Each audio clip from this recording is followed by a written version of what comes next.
This is a professional astrophotography rig, and if you are getting serious about this hobby, you will most likely end up with something like this. But if you're just getting started with this hobby, you're going to need something less advanced. So this video is about what to think about and what to get when you're thinking about getting your first star tracker, and also share a lot of the learnings that I made during my journey, so you don't have to make the same mistakes that I did, because it's really frustrating. So you could just build your astrophotography rig and get started with the fun parts directly. So you're going to start with something like this. This is a very good beginner intermediate setup with a simple star tracker and a high-end lens. This is one of my favorite lenses, the Canon 70-200mm f2.8. So let me show you how I built this rig, what gear I used, and why I did it specifically, so we can avoid some common mistakes. So the first thing you're gonna need is a very sturdy tripod.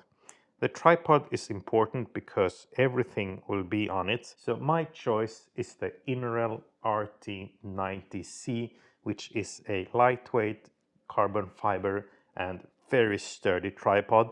And the good thing about it is that the Star Adventurer and also the ZWO AM5 for the more advanced users screw on directly on the tripod. And also the base of the Star Adventurer can fit into the bag that the tripod comes with. Oh, by the way, if you like this video, do give it a like, and if you want to see more of my content, don't forget to subscribe. And also, do hit me up with a comment if you have any feedback or suggestions or thoughts. They are highly welcome in the comment section. Next thing is, of course, the base that screws on directly onto the tripod.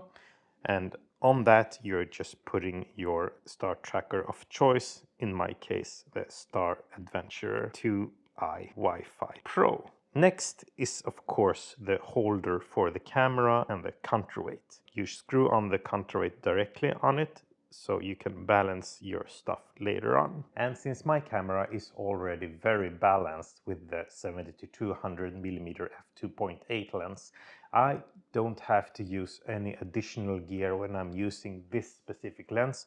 But if I were going a bit further, like using my Tamron 150-600mm for instance, I would need a plate here so I can push the gear here back and forward, so I can balance it a little bit better. The last thing we need to do is to balance this setup.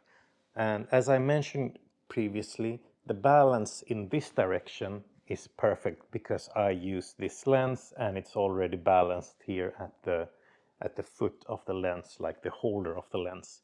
But you can see that if I'm just letting this one go, it's just way too heavy on the counterweight side. So I need to just place the counterweight somewhere where the entire gear is balanced. And you can see that it's balanced now. So, and it's because this setup here is already balanced. When I point the camera in any direction, it's still balanced. You can see here, the equipment doesn't move on its own. So this is it. It doesn't seem that hard, does it?